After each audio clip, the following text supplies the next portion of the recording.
Paz do Senhor, igreja. Amém? Engraçado que a pastora estava falando, né, sobre amadurecimento. E a palavra que o Senhor ministrou no meu coração é justamente sobre isso. A gente não combinou, mas Deus sabe todas as coisas, né? O Senhor falou sobre os filhos maduros do Senhor. E desde o início o Senhor vem falado aqui, né, aos nossos corações. Eu não sei vocês, mas por mim eu já podia ir embora, porque o Senhor, desde o início, desde a oração, desde o louvor, a palavra do dízimo, Ele tem se manifestado. Então, vamos continuar ouvindo aquilo que o Senhor tem para os nossos corações. Eu peço que vocês abram a Bíblia em Gênesis, no capítulo 4, versículo 7.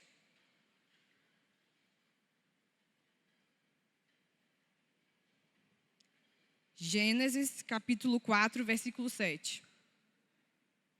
Amém? Se você fizer o bem, não será aceito, mas se não o fizer, saiba que o pecado ameaça a porta. Ele deseja conquistá-lo, mas você deve dominá-lo. Amém? E esse versículo, ele está em Gênesis 4, e ele está dentro do contexto da história de Caim e Abel, né? É uma história muito conhecida. Pode sentar, irmãos. E esse versículo especificamente fala sobre a disciplina e correção de Deus com Caim, antes que ele deixasse o pecado dominá-lo. Essa é uma história muito conhecida, né, de Caim e Abel. Mas só relembrando, né, Caim era o irmão mais velho. Adão, a Bíblia fala, né, que Adão conheceu Eva e Eva teve um filho, e esse filho foi Caim. E depois teve Abel, e Abel foi pastor de ovelhas e Caim foi lavrador da terra. E a Bíblia conta, né, que os irmãos decidiram trazer uma oferta ao Senhor. E cada um com sua especialidade, com seu dom, com seu chamado, eles saíram em busca de algo para oferecer a Deus, né? Abel, como pastor de ovelhas, foi lá buscar. Caim, como lavrador da terra, também foi buscar alguma oferta para oferecer a Deus. E a Bíblia fala que agradou-se o Senhor de Abel e de sua oferta, ao passo que de Caim e de sua oferta não se agradou. Irou-se, pois, sobremaneira Caim e decaiu-lhe o semblante. Eu creio que a oferta de Abel subiu como incenso suave às narinas de Deus, como uma oferta agradável.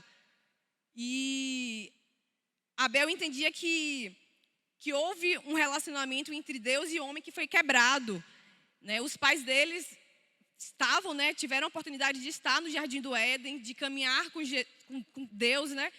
A Bíblia fala que Deus ia e caminhava no jardim, e eles conversavam, e ele deve ter ouvido história desse relacionamento dos pais, né, com Deus, e ele entendia a importância de se aproximar de Deus, de oferecer o seu melhor a ele. E quando Abel foi trazer uma oferta, a Bíblia fala que ele pegou da primícia do seu rebanho, da parte mais gorda deles. Ele procurou, né, dentre todas as ovelhas que ele tinha, qual é o meu melhor aqui? O que eu posso oferecer de melhor para Deus? Deixa eu ter o cuidado de separar, de olhar, de inspecionar, de entender o que eu posso oferecer melhor para Deus. Porque ele entendia a importância daquela oferta, ele entendia a importância do relacionamento com Deus e de poder, talvez, ouvir novamente a voz de Deus, de talvez sentir a presença dele, de talvez ter uma experiência daquilo que os pais deles contavam para eles. E ele se dedicou nisso. E Caim, ele trouxe uma oferta do fruto da terra. Ele era lavrador da terra, ele olhou, acho que isso aqui está bom, vou levar. Ele não se empenhou, ele não teve o cuidado de olhar e de procurar o melhor para Deus. Para ele era só mais uma oferta. Ele terminou oferecendo algo que não lhe custou nada, não tinha nenhum esforço. Ele pegou de qualquer lugar e ofereceu a Deus. E é isso, está aqui a oferta. Era para levar uma oferta, aqui está a minha oferta. Amém? Vamos lá. E Abel, ele ofereceu a Deus o melhor que ele tinha, enquanto que Caim não se preocupou muito com o que ele ofereceu. Interessante que quando você vê o versículo, né, que o Senhor fala que se agradou da oferta de Abel, ele fala que primeiro ele agradou de Abel e de sua oferta. Então, independente da oferta, se era fruto da terra, se era ovelha, o mais importante era a intenção do coração. O Senhor, antes de se atentar para a oferta, ele olhou para Caim, ele olhou para Abel, ele olhou o que estava dentro do coração, ele olhou a intenção, ele olhou o propósito daquilo tudo. E se a gente quiser agradar a Deus, a gente precisa aprender a dedicar o nosso melhor a Ele. E não apenas, vou escolher uma dessas coisas aqui, vou lá, vou ministrar o louvor hoje, vou escolher, não sei, acho que esse daqui está na moda, vou ministrar esse. Ou o pessoal está fazendo muito, está pregando muito sobre isso, eu vou pregar. O pessoal está indo muito em determinado culto, eu vou. Não, mas oferecer realmente o melhor, o culto racional a Deus. Mas, apesar de Deus não aceitar a oferta de Caim, ele não o abandonou. O Senhor conhece o nosso coração e as nossas intenções. O Senhor viu que Caim irou-se fortemente e decaiu-lhe o semblante. Mas, apesar disso, o Senhor, ele disciplina carinhosamente o seu filho. E ele pergunta, né, a Caim: se procederes bem, não é certo que serás aceito? E está muito claro que Deus estava querendo falar naquele momento com Caim, né? Que ele estava revoltado, injustamente, irado, tentando achar a culpa, relocar a culpa daquele mal para outra pessoa, sem trazer responsabilidade para ele. Sem entender o que Deus estava querendo falar com ele. Ele podia, naquele momento, ouvir a voz de Deus e se atentar àquilo que o Senhor estava falando com ele. O Senhor estava alertando ele. E o Senhor ainda falou: se todavia procederes maus, eis que o pecado jaz à porta. O seu desejo será contra ti, mas a ti cumpre dominá-lo. Ele estava alertando: meu filho, olha, se atenta ao defeito daquilo que você fez, se atenta, corrige isso. Não é por aí. Eu tenho outra coisa para você. E ele não se atentou, ele se enfureceu e deixou o pecado dominar ele. E não tinha necessidade de invejar a honra do irmão dele. Porque se ele se comportasse corretamente, Deus também levaria ao mesmo grau de honra a oferta dele. Porque Deus estava pronto para receber, estava com as mãos estendidas, né, desde que ele deixasse o defeito, desde que ele deixasse de proceder de maneira incorreta. E Caim não foi julgado pela oferta em si, como eu falei, mas pelo modo como andava a sua vida, como estava a intenção do seu coração, como estava o propósito daquela oferta. Qual era o seu real objetivo com aquilo tudo? O Senhor, a Bíblia fala que um coração contrito o Senhor não despreza. Se Caim tivesse realmente ali com o coração contrito, trazendo o melhor dele, trazendo uma oferta, entendendo que aquilo ali era uma oportunidade dele se relacionar com Deus, jamais o Senhor rejeitaria a oferta dele. Então, ele ofereceu aquilo com a intenção de receber uma recompensa, isso frustrou ele. E ele não teve o cuidado, né, de se preocupar com aquilo que ele iria oferecer a Deus. E em Hebreus 11, no versículo 4, fala que pela fé Abel ofereceu a Deus maior sacrifício do que Caim, pelo qual alcançou testemunho de que era justo, dando Deus testemunho dos seus dons, e por ela, depois de morto, ainda fala.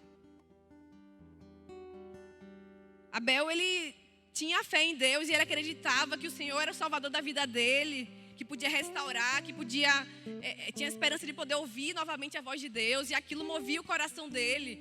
Então, quando ele saiu para procurar uma oferta, ele talvez olhou a primeira e falou: não é essa, eu estou procurando o meu melhor para entregar a Deus.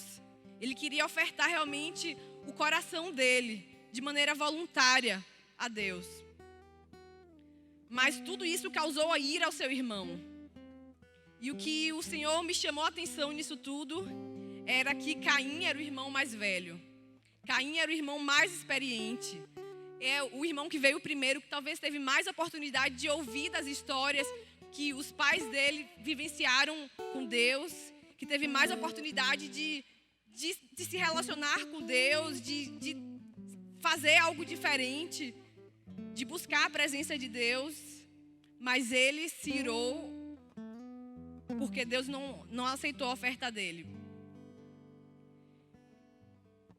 E em 1 João 3, no versículo 11 e 12, fala: porque a mensagem que ouvistes desde o princípio é esta, que nos amemos uns aos outros. Não segundo Caim, que era maligno e assassinou seu irmão. E por que o assassinou? Porque suas obras eram más e as de seu irmão justas. E o Senhor fala sobre amar uns aos outros, né? E que as obras de Caim eram más e do seu irmão eram justas. Em Mateus, no capítulo 4, no versículo 44, fala: eu, porém, vos digo, amai a vossos inimigos, bendizei os que vos maldizem, fazei bem aos que vos odeiam e orai pelos que vos maltratam e vos perseguem, para que sejais filhos do vosso Pai que está nos céus. Então, a Bíblia fala que a gente precisa amar uns aos outros e que a gente precisa amar os nossos inimigos para que nós sejamos filhos do vosso Pai que está nos céus. Ele nos chama de filhos. Se Ele nos chama de filhos, nós somos irmãos. E somos filhos do mesmo Pai. E o Senhor pergunta nesse dia se estamos cuidando dos nossos irmãos mais novos. Ou se nós estamos ficando enciumados, se a nossa oferta não foi aceita ao Senhor. Porque assim, somos filhos do mesmo Pai e do mesmo Pai de amor. O Senhor, assim como olhou para Caim e Abel, Ele olha para nós com olhos de amor. Ele olha para nós esperando, né, a nossa oferta, a nossa adoração. E às vezes a gente olha assim, nossa, tem um irmão mais novo ali, o Senhor recebeu essa oferta, o Senhor ouviu, olha, o Senhor tem abençoado a vida dele. E a gente fica enciumado, assim como Caim ficou. E Caim rejeitou a disciplina amorosa do pai e deu lugar à ira e ao pecado que estava no seu coração. E isso fez ele assassinar o seu irmão. E quantas vezes nós terminamos matando a vida espiritual de outros irmãos, porque nós não queremos ouvir a repreensão do Pai, se atentar àquilo que Ele está falando conosco, porque a gente está cheio de si, a gente não consegue entender que o Senhor não aceitou a minha oferta e eu preciso mudar, que o problema está comigo, que eu preciso olhar para dentro de mim, que eu preciso buscar mais a Deus, que eu preciso dedicar tempo ao Senhor e preciso dedicar minha melhor oferta a Deus. E pelo contrário, a gente não ouve, a gente começa a lançar palavras, olhares, julgamento, e aquilo vai afastando e vai minando e vai matando a vida espiritual de muitos. E o Senhor me chamou a atenção sobre o cuidado com os nossos irmãos, né? Eu e meu esposo Antônio, nós somos da Bahia e a gente já teve muita oportunidade de evangelizar nas ruas em Salvador. E a gente participa de um projeto lá que se chama Projeto Impacto. E a gente vai, durante o carnaval, evangelizar também. E eu acho incrível que o que eu mais acho quando eu vou na rua evangelizar são pessoas feridas, ministros do evangelho, ministros da palavra, feridos e magoados, e dizendo que era para eu estar aí com vocês, mas aquilo me feriu, eu não consegui mais voltar, e tantas coisas aconteceram. E o Senhor nos chama para cuidar dos nossos irmãos. Olhando uma outra história que fala sobre irmãos na Bíblia, na parábola do filho pródigo, em Lucas 15, do 25 ao 32, fala, né, depois que o filho pródigo volta para casa, qual foi o comportamento do irmão mais velho nisso tudo? Enquanto isso, o filho mais velho estava no campo. Quando se aproximou da casa, ouviu a música e a dança.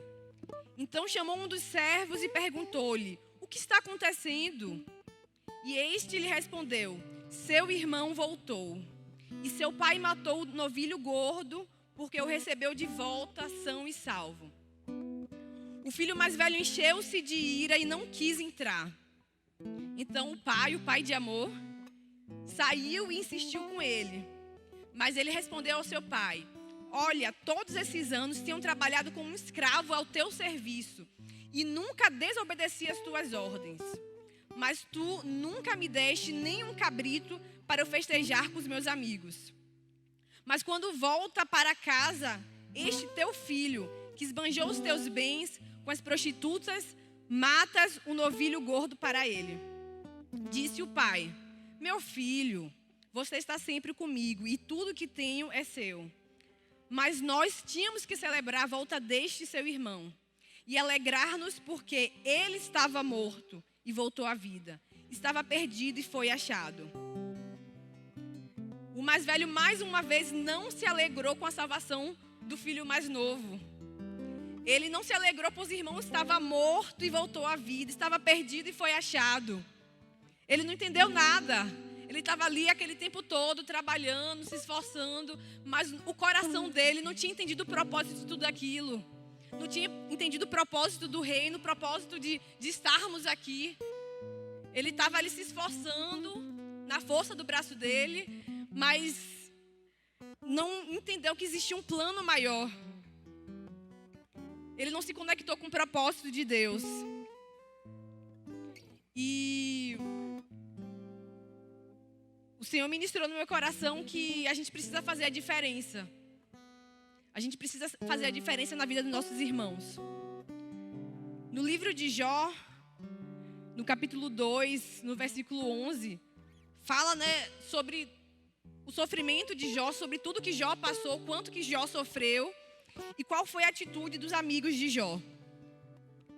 3 amigos de Jó ouviram sobre todos os males que o haviam atingido e planejaram fazer-lhe uma visita, para dar um pouco de consolo e ânimo. Os nomes desses 3 amigos eram Elifaz, da cidade de Temã, Bildade, da cidade de Suá, e Zofar, da cidade de Naamate. Quando os 3 viram Jó de longe, mal puderam reconhecer o seu amigo. Cheios de tristeza, rasgaram as suas roupas, chorando em voz alta, e jogaram terra sobre a cabeça. Durante os 7 dias e noites seguintes, os 3 se sentaram juntos com Jó, sobre a cinza, sem dizer uma única palavra, porque viram que o sofrimento de Jó era grande demais. E muitas vezes a gente vê, né, um irmão passando por dificuldade, um irmão passando numa prova, o irmão do deserto, e qual é a nossa atitude? Muitas vezes a gente julga, muitas vezes a gente fala: está passando por isso, alguma coisa fez, alguma coisa aconteceu, eu não quero nem mais muita proximidade, deixa Deus trabalhar. E às vezes os nossos irmãos mais novos, eles se sentem mais à vontade e mais acolhidos com os que estão fora da igreja do que com os próprios irmãos em Cristo. Porque é tanto julgamento, é tanta palavra. E os amigos de Jó foram como bálsamo na vida dele, naquele tempo difícil. E eles não precisaram falar palavra nenhuma. Eles estavam somente ali, orando por ele, estando perto, sendo a expressão do amor de Deus na vida de Jó. E é isso que Deus quer que a gente seja. Que a gente seja Deus, o Senhor não precisa de mais juízes. Não foi isso que Ele nos chamou, não nos chamou para isso. Ele nos chamou para sermos reconciliadores.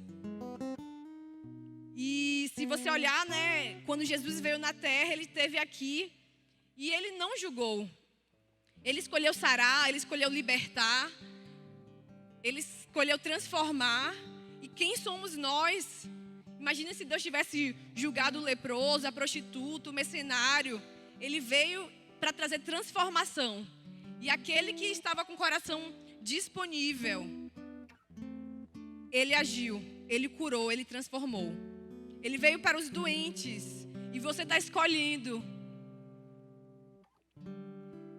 E tudo isso me chamou a atenção sobre maturidade, né? Porque como eu falei, era o irmão mais velho, era o irmão mais experiente, era o irmão que teve talvez mais oportunidade de estar próximo de Deus, era o irmão que se esperava que tivesse uma postura diferente. A carta de Paulo aos Coríntios fala, 1 Coríntios capítulo 3, a partir do versículo 1, fala que: irmãos, quando estive com vocês, não pude lhes falar como pessoas espirituais, mas como se pertencessem a este mundo ou fossem criancinhas em Cristo. Tive de alimentá-los com leite e não com alimento sólido, pois não estavam aptos para recebê-lo e ainda não estão. Porque ainda são controlados por sua natureza humana. Têm ciúmes uns dos outros. Discutem e brigam entre si. Acaso isso não mostra que são controlados por sua natureza humana e que vivem como pessoas do mundo?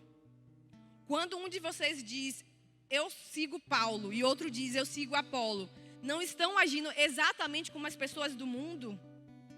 Afinal, quem é Paulo e quem é Apolo? Somos apenas servos de Deus, por meio dos quais vocês vieram a crer. Cada um de nós fez o trabalho do que o Senhor nos encarregou. E muitas vezes estamos assim, com ciúmes, discutindo, brigando. E eu acho incrível como o Senhor, né, tem falado conosco sobre isso. Quem teve a oportunidade de estar aqui na quarta-feira e ouviu um pouco da palavra que foi ministrada sobre não perder tempo com ressentimento. O Senhor nos chama para dar um outro passo, igreja. O Senhor espera de nós que a gente tome outra atitude. E às vezes a gente está aqui ainda como filhos ciumentos, birrentos. Queremos ficar no colo enquanto o Senhor quer que a gente corra, que a gente voe. E a gente quer continuar. Não, Senhor, por favor, me carrega. Não, meu filho, eu sei que você pode. Vai, dá mais um passo. Né, quando a gente tem principalmente uma criança, né, quando nasce o irmão mais novo, muitas vezes a criança mais velha termina regredindo um pouco. Ele quer colo também, ele quer falar errado, ele quer voltar a engatear, ele quer fazer birra, porque ele está com ciúme. E nós nos comportamos assim.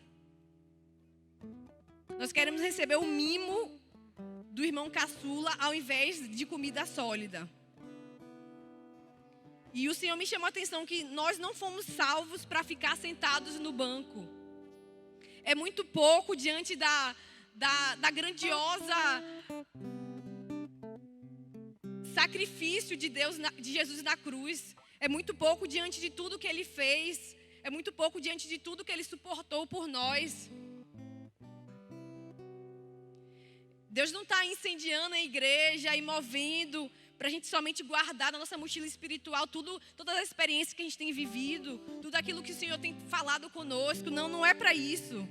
Não foi para isso que o Senhor pagou o preço. Existe um propósito maior. Não é sobre nós, é sobre Ele, é sobre o reino. É sobre o propósito de Deus. É sobre a missão que o Senhor deixou para nós aqui na terra. E fica mais claro ainda na carta de Paulo, que está em Hebreus capítulo 5, a partir do versículo 12, fala: a esta altura já deveriam estar ensinando outras pessoas. E, no entanto, precisam que alguém lhes ensine novamente os conceitos mais básicos da palavra de Deus. ainda precisam de leite e não podem ingerir alimento sólido. Quem se alimenta de leite ainda é criança e não sabe o que é justo. O alimento sólido é para adultos que, pela prática constante, são capazes de distinguir entre o certo e o errado. Então o Senhor está nos falando que a essa altura a gente já deveria estar ensinando outras pessoas. Eu tenho certeza que nós todos aqui já somos irmãos mais velhos. Existe alguém que veio depois de nós. Existe alguém que a gente pode ensinar algo, existe alguém que a gente pode cuidar. Certamente nós não chegamos à perfeição e nós vamos errar. Mas existe algo que a gente possa fazer. Existe algo que a gente possa entregar a Deus. Existe algo que a gente possa se voluntariar a Deus. E qual foi a missão que nós fomos chamados? Nós fomos chamados para uma grande comissão. Em Mateus, no capítulo 28, no versículo 18, fala: Então Jesus aproximou-se deles e disse: Foi-me dada toda a autoridade nos céus e na terra. Portanto, vão e façam discípulos de todas as nações, batizando-os em nome do Pai, do Filho e do Espírito Santo, ensinando-os a obedecer a tudo que eu ordenei a vocês. Eu estarei sempre com vocês até o fim dos tempos. E aqui está falando sobre a grande comissão, sobre para o que fomos comissionados. Ele fala que a gente tem que fazer discípulos de todas as nações, ensinando-os a obedecer a tudo que eu ordenei a vocês. Então, o Senhor fala que a gente precisa ensinar e apregoar o evangelho a todos. A todos. Então, às vezes, Deus te colocou naquele trabalho específico, porque existem pessoas que Deus quer alcançar lá. Talvez Deus colocou você naquela escola, naquela faculdade específica, porque Deus tem um propósito lá. A gente precisa se posicionar com aquilo que o Senhor tem para as nossas vidas. E nesse período, né, a gente tem falado muito sobre os sinais da volta de Cristo. E eu creio, né, que realmente, como traz na Bíblia, que sinais como esses que a gente vê hoje indica realmente a volta de Cristo, como guerra, como pestes, como a pandemia. Mas, para mim, esse não é o maior sinal da volta de Cristo. Porque se fosse somente isso, desde que Jesus ressuscitou, desde que Ele veio aqui na Terra, tem acontecido guerras, tem acontecido pestes, tem acontecido desastres naturais. E se a gente quer se posicionar como uma igreja que anseia pela volta de Cristo, e se a gente acreditasse que só esses são os sinais do retorno dele, a gente teria que talvez pedir que o Senhor mandasse mais guerra para acelerar o processo de mais desastres. E não é isso que Deus quer para nós. Para mim, o maior sinal da volta de Cristo é uma igreja apaixonada que está pregando o evangelho com intensidade, que está se dedicando dia após dia a alcançar mais vidas. Em Mateus, no capítulo 24, no versículo 14, fala: E este evangelho do reino será pregado em todo o mundo, como testemunho a todas as nações, e então virá o fim. Então, para que venha o fim, a gente precisa pregar esse evangelho. Para que venha o fim, a gente precisa anunciar a morte e a ressurreição de Cristo. A gente precisa anunciar o evangelho de Deus. E o Senhor Jesus não vem para buscar uma menina. Ele vem buscar a noiva dele. E a gente precisa se posicionar não somente como a igreja que ora e que pede a volta de Cristo, mas sermos uma igreja maranata. A igreja que se apressa, que apressa o retorno de Cristo, porque está ali incessantemente, intensamente entendendo qual o seu propósito. Intensamente entendendo que eu preciso falar, eu preciso cuidar, eu preciso correr atrás de novas vidas, eu preciso me dedicar ao reino de Deus, eu preciso para que Ele venha, porque existem mais vidas que precisam ser alcançadas, porque mais vidas precisam ser edificadas. E o Senhor me fez refletir muito sobre essas coisas, né? E eu me recordo um dia que eu estava aqui nessa casa e o Senhor ministrou meu coração. eu não sei vocês, mas eu tenho assim muito organizado meu plano de carreira, muito organizado o que eu quero que seja meu próximo passo, o que eu quero, sabe, fazer da vida. E eu estava aqui louvando a Deus e Ele me perguntou: minha filha, e qual é o seu próximo passo ministerial? Eu falei: como assim, Deus? Não estou entendendo. Porque eu sempre falei para Deus: Senhor, eu não quero... Eu quero trabalhar, eu quero me dedicar, eu quero fazer a tua obra, mas eu não gosto de estar assumindo assim, responsabilidade na igreja, porque eu vejo muita disputa, eu vejo muita, sabe, as pessoas querem ser uns melhores que os outros e, Senhor, eu não quero isso, não é isso que move meu coração. Mas naquele dia eu entendi que o Senhor nos chama para responsabilidade. O Senhor nos chama para cuidar e para zelar, para fazer parte do reino de Deus. Talvez se o pastor Carlos e a pastora Mileide continuassem, né, no ministério que eles estavam, continuassem abençoando vidas, eles estariam salvos, eles estariam, né, atuando, mas nós não estaríamos aqui hoje, porque é uma responsabilidade diferente.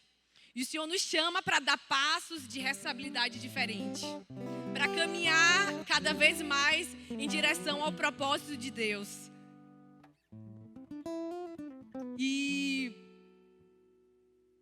o Senhor quer que a gente faça algo diferente pelo reino. Ele quer que a gente faça algo diferente para que o reino possa crescer e expandir, para que ele venha. Talvez a gente não consiga compreender, né? Mas talvez a gente vá, né? Comece a semana e a gente talvez só se preocupe com umas coisas de casa, com vir talvez no culto durante a semana. Mas quando o Senhor traz para o nosso coração uma responsabilidade diferente, a gente começa a semana com outros pensamentos. Talvez os pastores, eles já estão preocupados: Senhor, qual vai ser a próxima série de palavra que a gente vai trazer para edificar a tua igreja? O que eu vou buscar, oferecer ao Senhor? O que eu posso fazer para edificar a tua igreja? Talvez a Raquel, com as meninas da dança, está preocupada e ansiosa, querendo saber, Senhor, o que eu posso fazer com os jovens? O que eu posso fazer a mais? O que eu posso fazer? Sabe? É realmente se responsabilizar pelaquilo que o Senhor tem para as nossas vidas e colocou nas nossas mãos. E o Senhor nos chama para dar realmente o próximo passo, como filhos maduros de Deus. Como filhos que entendem qual é o propósito e qual é o grande ministério que o Senhor nos chamou, de sermos comissionados, né, para essa grande obra. E se a gente olhar para a história de Pedro conheceu Jesus, ele caminhou com Jesus, ele teve experiências com Jesus e, como todos nós, ele terminou falhando, né? A Bíblia fala que Pedro negou Jesus 3 vezes e após a morte de Jesus ele se sentia perdido e sem norte. Então ele decidiu voltar à vida velha dele, voltar a pescar, decidiu, deixa isso para lá, eu não vou mais investir nisso não, o Senhor se foi. E ele desistiu do ministério que o Senhor tinha entregado na mão dele. Assim como muitos de nós, que às vezes já fizemos algo pelo Senhor e aí depois a gente, como o pastor pregou na quarta-feira, vem as frustrações, vem tanta coisa e a gente deixa de lado. Senhor, eu não quero mais fazer. Mas não é sobre nós, é sobre Ele, é sobre o reino dEle. E o Senhor Jesus chegou, né, apareceu aos discípulos e o Senhor perguntou para Pedro 3 vezes: Pedro, tu me amas? E ele respondeu: sim, Senhor, tu sabes que te amo. E o Senhor Jesus fez um pedido mediante a isso. Ele falou: cuide das minhas ovelhas. E é o que o Senhor tem pedido a cada um de nós. Cuide das minhas ovelhas, cuide das minhas ovelhas, das minhas pequeninas ovelhas. Cuide do seu irmão. Cuide da sua família, cuide da sua casa. Cuide das pessoas que o Senhor tem colocado nas tuas mãos. Dê mais um passo. O Senhor realmente nos chama. E com isso, Jesus restaurou o ministério de Pedro. E eu creio que o Senhor vai restaurar o ministério de muitas pessoas também aqui. Porque Ele pergunta hoje para nós se nós realmente amamos eles. E Ele faz o convite: cuide das minhas ovelhas. E a Bíblia fala que nós não temos como amar a Deus que não vemos, se nós não amamos nossos irmãos se nós vemos. Não tem como. Não tem como dizer: Senhor, eu te amo, eu te adoro, o Senhor é tudo para mim. E ao mesmo tempo eu vejo um irmão sofrendo, eu vejo um irmão precisando de ajuda, eu viro o rosto. Ao mesmo tempo eu vendo que eu posso compartilhar sobre o amor de Deus, compartilhar sobre aquilo que o Senhor tem feito na minha vida, e eu me nego. Não tem como, não tem como. Se nós amamos a Deus, nós precisamos amar os nossos irmãos. Precisamos amar os nossos irmãos. E o Senhor nos convida neste dia para realmente refletir e perguntar, né? Se perguntar como é que eu posso cuidar mais, como é que eu posso trabalhar para o reino. E pode ser com coisas simples, né? Às vezes ajudando ali junto com a salinha, com as crianças. E vocês não sabem o quanto que isso pode ser poderoso nas mãos do Senhor, se você se dedicar para isso. Eu não sei qual é o que Deus tem para a vida de cada um daqueles pequeninos, mas se você se colocar à disposição de Deus e cumprir aquilo que o Senhor tem para a sua vida, certamente você pode estar mudando gerações, porque você entendeu o propósito de Deus. Se você, não, eu quero estar ali junto com os jovens, eu vou me juntar com Elias, com a Raquel. Você pode estar mudando gerações, você pode estar transformando a vida de jovens, você pode estar fazendo com que pessoas que iriam se suicidar desistam disso, pelo poder da palavra de Deus. Então, às vezes a gente acha que é muito pouco. O que eu vou fazer? Eu não sei, né? Às vezes tem o departamento de comunicação. Às vezes é uma lembrancinha que você dá para um visitante, é um sorriso, é um abraço, e aquilo marca a vida da pessoa de maneira indescritível. Porque não somos nós, não depende da nossa força, é o amor de Deus, a gente só precisa estar disponível. Eu não sei como é que o Senhor vai nos usar para falar com esse ou com aquele, mas se a gente estiver disponível, o Senhor vai fazer. Então depende da gente se posicionar e entender aquilo que o Senhor nos chamou, que Ele tem para as nossas vidas. Então são coisas simples, são coisas pequenas, mas a gente está realmente conectado com a vontade dEle. E não está se sentindo enciumado, não está se sentindo revoltado, porque o Senhor usou aquele, ou o Senhor abençoou esse. Mas eu que tenho tanto tempo, eu que conheço, eu já li a Bíblia 50 vezes, Pai. Eu já fiz, já. O Senhor está olhando a intenção do seu coração. E o Senhor nos chama para um conserto. Ele traz um alerta, Ele disciplina a gente com amor de pai. Porque Ele poderia simplesmente ter deixado cair no erro dele, não ter alertado, mas Ele como pai foi lá e falou. Se você tivesse feito bem, não teria sido aceito? Então que a gente venha verdadeiramente ofertar o nosso melhor para Deus. Que a gente venha se voluntariar verdadeiramente, doar os nossos corações, doar as nossas vidas para o Senhor, para que Ele possa agir, para que Ele possa operar, para que Ele possa fazer. Que a gente não seja mais como filhos mimados e enciumados, mas que a gente possa entender que não é mais tempo de olhar para trás, não é mais tempo de retroceder, não é mais tempo de desistir, porque o Senhor está próximo de vir e Ele tem se movido para alcançar as últimas ovelhas do rebanho. E você faz parte disso. Então, realmente não perca tempo com ressentimento, não perca tempo com